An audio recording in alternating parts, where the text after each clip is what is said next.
आज के लेक्चर में हम पढ़ेंगे वाटर रिक्वायरमेंट्स ऑफ क्रॉप। देखिए, क्रॉप के लिए वाटर रिक्वायरमेंट क्या रहती है, किस फॉर्म में रहती है, ये आप सॉइल में भी पढ़ चुके होंगे, सॉइल इंजीनियरिंग में, लेकिन हम इरिगेशन में से फिर से पढ़ेंगे। देखिए, जब भी आप फील्ड को आप पानी देते हो तो वो जो वाटर है वो 3 लेयर में स्टोर होता है। वो 3 लेयर कौन कौन सी है? हाइग्रोस्कोपिक वाटर, कैपिलरी वाटर और ग्रेविटेशनल वाटर। यानी कि आप कह सकते हो कि जो सॉइल मॉइस्चर है, जो पानी आपने दिया है फील्ड में, वो जो मॉइस्चर सॉइल ने पकड़ा हुआ है वो 3 लेयर में है। तो classes and ability of soil water क्या होगी? Under 3 layer, hygroscopic water, capillary water and gravitational water. Hindi में बोलते हैं ग्रेविटेशनल वाटर मतलब गुरुत्व जल, ठीक है। कैपिलरी वाटर मतलब केशिकात्व जल। हाइग्रोस्कोपिक मतलब आर्द्रताग्राही जल। तो देखिए, इसको हम डायग्राम से समझेंगे। ये आपका कोई सॉइल सैंपल है जिसमें 3 लेयर में आपके मॉइस्चर स्टोर्ड है। तो देखिए, जो सबसे ऊपर जो लेयर है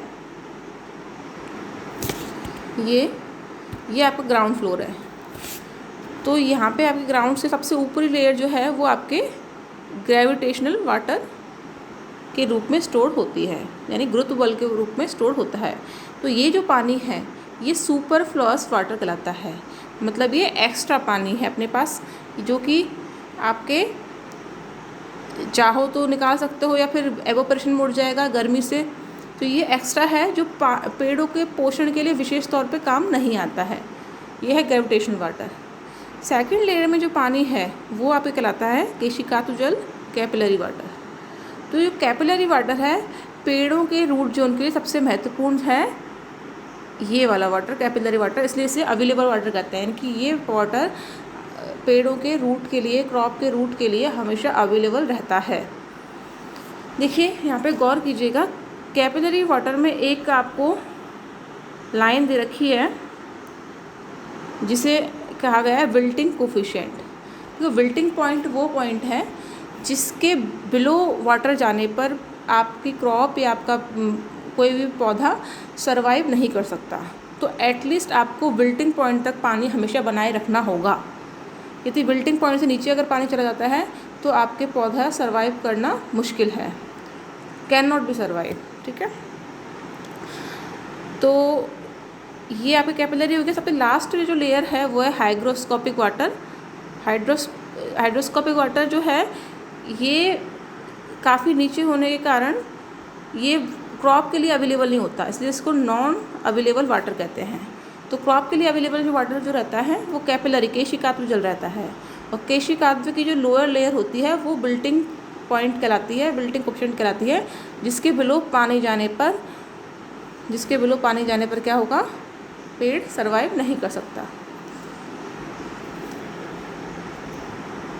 तो आगे देखिए, अब हम फील्ड में पानी किस तरह से देते हैं, फील्ड कैपेसिटी कैसे बिल्ड होती है, ये देखेंगे।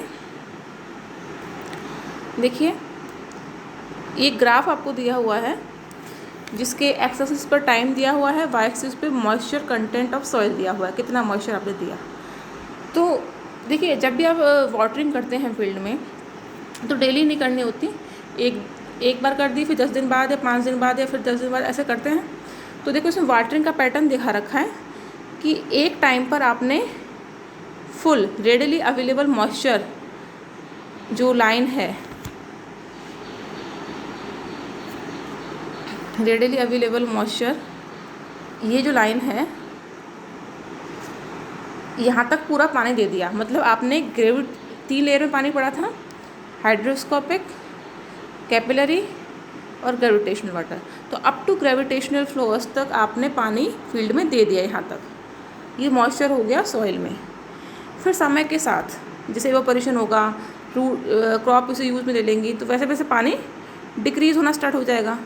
डिक्रीज़ होते होते ये आपके इस लाइन, डैश लाइन तक आ गया। अब डैश लाइन जो है आपके वो ऑप्टिमम मॉइस्चर कंटेंट है, वो आपको यहीं पे रुकना होगा और दोबारा वाटरिंग करनी होगी। यदि आप 1-2 दिन और रुक गए तो ये जो लाइन है ये आपके कहाँ पहुँच जाएगी, विल्टिंग पॉइंट पे पहुँच जाएगी। तो विल्टिंग पॉइंट पे पहुँच गई अगर एक बार, तो आपके जो क्रॉप है वो नष्ट हो जाएगी, क्योंकि विल्टिंग पॉइंट पे आने का मतलब है कि अब पौधा सर्वाइव नहीं कर पाएगा। तो विल्टिंग पॉइंट पे आने से पहले ही ऊपर एक डैश लाइन देखिए, इसे कहते हैं ऑप्टिमम मॉइस्चर कंटेंट।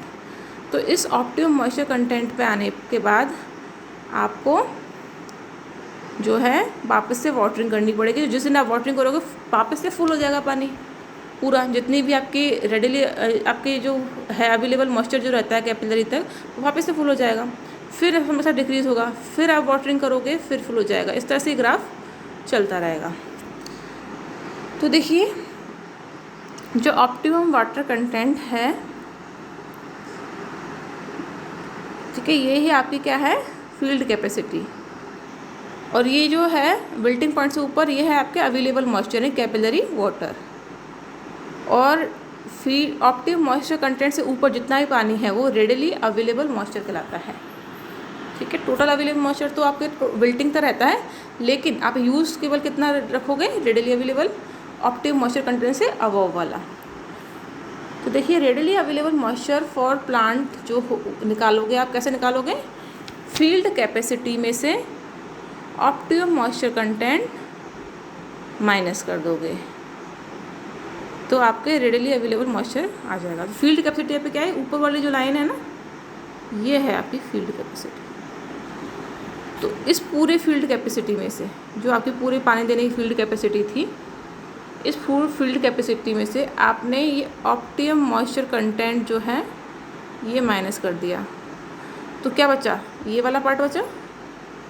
तो ये वाला पार्ट आपका कहलाएगा field readily available moisture content. ठीक है, तो ये ऊपर वाला पार्ट जो है ये आपके रेडिली अवेलेबल मॉइस्चर कंटेंट और ये ऑप्टिमम मॉइस्चर कंटेंट। ठीक है, और टोटल जो है फील्ड कैपेसिटी।